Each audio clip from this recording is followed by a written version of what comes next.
It's weird that we let something so insignificant dictate our emotions for like a year, and then it just disappears for months and we beg for it back.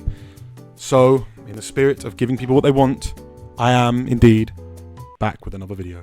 I genuinely don't think there's ever been a harder Premier League season to predict than this one. And given my predictions last year being pretty mixed, I feel like even attempting to predict this season would just be kind of pointless. So in 20th, I've got Sunderland. 1 point in their last 6 championship games. They finished on 76 points. They do have a Premier League level midfield now, but I think that's about it. However the fuck they managed to convince Granit Xhaka to sign, he signed up to be relegated. They lost their best player in Joe Bellingham, and they have signed a number 9 with a grand total of 0 Premier League goals. The defence is atrocious. I quite like Reynaldo, but I think Masuaku is the worst fullback defensively I've ever seen. To me, spending big on Simon Adingra makes no sense. Money should not be going on a tricky winger when you're going to go most of the season without possession. I wanted to use a stat of playoff teams going down and like how playoff teams never stay up, but they've stayed up 3 of the last 6 seasons. Sunderland won't be one of them. 19th place, I've put Leeds United. I don't really have all too much to say about Leeds. Their signings look fine on paper. They seem to be upgrades on the players who have left, so that's always good. I don't know what their source of goals is going to be. I can't see Nemecha or Pirro coming close to double figures. I don't think it's likely that Bamford has a career revival at this point. I'm not a big Daniel Farke fan. He's like the Dwight Gale of management. He has won 6 of his 49 Prem games as a manager. They should have replaced him when they came up. They didn't, and they're going to go straight back down because of it. 18th place, I've got Burnley. They lost Trafford, the best player. They lost their top goal scorer, Josh Brownhill, the little the Yaya Toure of the Championship. They bought Armando Broja, a striker who makes me look like fucking Prime Michu. 2 goals in his last 53 games for Chelsea, Fulham and Everton is not good. I quite like Walker, Dubravka and Tuanzebe. They're sensible. Leslie Ogochukwu is their big money signing, which I don't understand. If you're going to spend that much money on one player, buy someone more experienced or buy a half-decent goal scorer. All 3 down again. Rip. 17th place, I've got Wolves. I think the team is good enough to stay up. Just, and I do mean just. I think last season we saw that they can perform without Cunha. That's probably the only reason that I would have them to stay up. Raynet Nori is a big loss. There's a lot of raw talent in the squad, which sounds good, but isn't really what they need now. I think they'll survive solely on the fact that Strand Larsen is a better goal scorer than the bottom 3 have. Having said that, if they do go down, I wouldn't at all be surprised.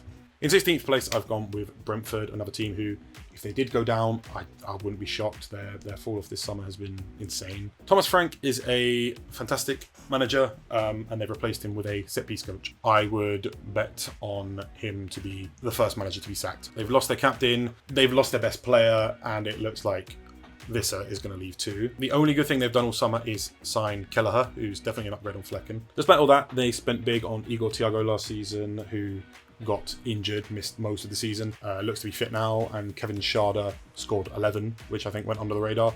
If they can both crack double figures this season, that should be enough for them to stay up. In 15th, I've gone with Bournemouth. Their defence got raided like a fucking crack house. It's not going to be as good as last season, obviously, but they've kept hold of Semenyo and Cliver. If Evan Nilsson stays fit and Junior Creepy does alright, then they'll be fine, even if they ship twice as many goals. In 14th place, I've gone with Crystal Palace, which I think might come as a surprise to some, because I keep seeing a lot of people put Palace in and around top 6. Based on what? They won the FA Cup and finished 10th. So now a team who've never been in Europe have to travel to the dregs of Lithuania and Luxembourg for the Conference League. It's going to wipe them out. I speak from experience as a West Ham fan. We finished 6th, then 7th, and then 14th in our Conference League run. It's a slog. No real business done. They'll be fine because they're good enough. They've kept hold of Eze and Gehi and Mateta for now. They'll have a good chance at the conference, but I'd be very shocked if they got top 10.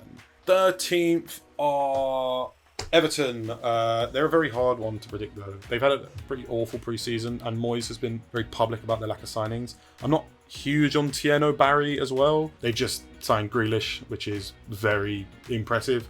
I can't see him having an instant impact. He's obviously an incredible player, but his goal output has never been fantastic, so we'll see. Everton could be higher, but someone has to finish 13th. In 12th, another surprising one, I've gone with Tottenham, because if you think Tottenham can go from 17th to 6th, alongside playing Champions League football, just because they've made a couple of signings, you are deluded? I don't rate the Kuda signing at all. And I'm a little bit biased and I have a bit of a grudge against him, but he's so massively talented. He is so selfish. I think he does a year at Spurs before thinking he's too good for them too. They'll obviously improve and they'll be respectable in the Champions League. Frank is a very good appointment, but just taper expectations, be a bit more realistic. 11th, I've gone with Fulham. Another quite contentious one because they've not spent a penny, so I worry about them being surpassed by the teams who have invested. Having said that, they're just quite sturdy. I am kind of banking on them doing a bit of business before the end of the window. If not, then they probably would finish a bit lower. In 10th place, I've gone with West Ham United. Even my biases this season can only put us mid-table. I think people touting us for relegation are forgetting that prior to last season, we finished 6th, 7th, 9th, and won a Conference League in the 4 seasons prior. If Fulkrug stays fit, he's a 15-goal-a-season striker. I genuinely believe that. Bowen is class. He'll get 20 goal involvements plus again. I'm cautiously optimistic that we just will avoid another relegation battle, really. 9th place, I've gone with Nottingham Forest. The whole Marinakis thing is really weird. Their business has been fine. They've kept hold of Gibbs White, even if at gunpoint. Replacing Alanga with Ndoye seems decent business. I don't know too much about him. It's hard to know whether everything happening behind the scenes with the owner is going to be helpful or detrimental. I'm leaning a bit more towards it not being so good. They obviously fell off a bit at the end of last season. I think they'll be a bit worse this season, but they'll still be in and around where they want to be. In 8th place, I've gone with Manchester United. Last season was appalling. First full season under Amorim now. No Europe. Big overhaul of the attack. They'll obviously improve upon last season. I still don't think they'll do too well, but they'll be top half. Man United... The truth is, Man United are not a top 4 team anymore, but they should still be top half. In 7th place, I've gone with Brighton. Another really hard one to call because they've lost João Pedro and Estupinian and look to probably be losing Baliba. They're obviously incredibly well run, and I think the fact that they've continued to just quietly go about their business without controversy means they're in for just another strong season. Assuming they can score goals. I'm worried about how reliant they are on Welbeck at his big age. 6th place, I've gone with Newcastle. Literally just because someone has to be. I think the team they've got will still be enough to see them 6th again. But what a terrible transfer window. The vibes around the club are going to stink. Isak doesn't want to be there. Gordon doesn't want to be there. FFP have them in a chokehold. But yeah, the likes of Alanga and Bruno and Tonali are still better than what most teams have. I think that will get them 6th, but I think the gap between 5th and 6th is going to be at least 10 points. 5th place, I've gone with Aston Villa. I also think the gap between 4th and 5th will be quite big, but I also think 5th is kind of Villa's to lose at this point. It's not been the busiest transfer window. They've replaced John Duran, so there's a bit less pressure on Ollie Watkins now. Managed to keep hold of Martinez too, for now at least. 7th, 4th, 6th in the past 3 seasons. This is about where they are. Obviously Europa League ahead, but Unai Emery knows his way around the Europa League. Top 4, and I think the top 4 is pretty easy to predict the order. Chelsea in 4th. They were very good at the Club World Cup, but because of the jet-propelled revolving door at Chelsea, I can't see it lasting over an entire season. It happened last season, and they've had another big window. Too many players I have attitude concerns about. Too many players living uncertain of their futures, and too little Premier League experience. I expect them to start off strong because it's a very talented squad, but because of everything I just mentioned, 4th seems about right. In 3rd place, I've gone for Manchester City. I'm happy to announce that their era of dominance seems to have come to an end. Not been the busiest of transfer windows comparatively. Still done some clever business. Tijani Reinders as KDB's replacement. Aït-Nouri signing seemed pretty inevitable. I think he'll do very well. I'm not sure how much Ryan Cherki or Trafford are going to play this season, but they're definitely good investments. It feels like a proper rebuild from City. In 2nd, It's Arsenal. Of course it's Arsenal. They finally got their striker and Noni Madueke for some reason. Gyökeres starts well. Havertz and Saka both stay fit. That's like 30 more goals a season than last.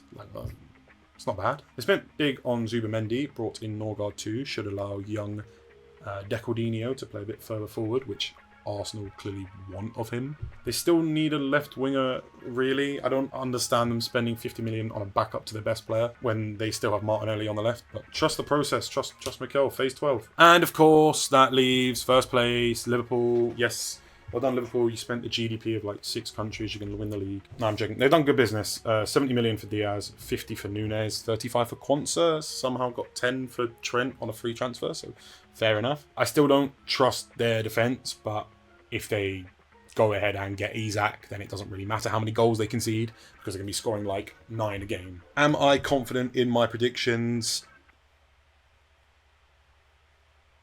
Either way, thank you so very much for watching, and I'll see you in a year.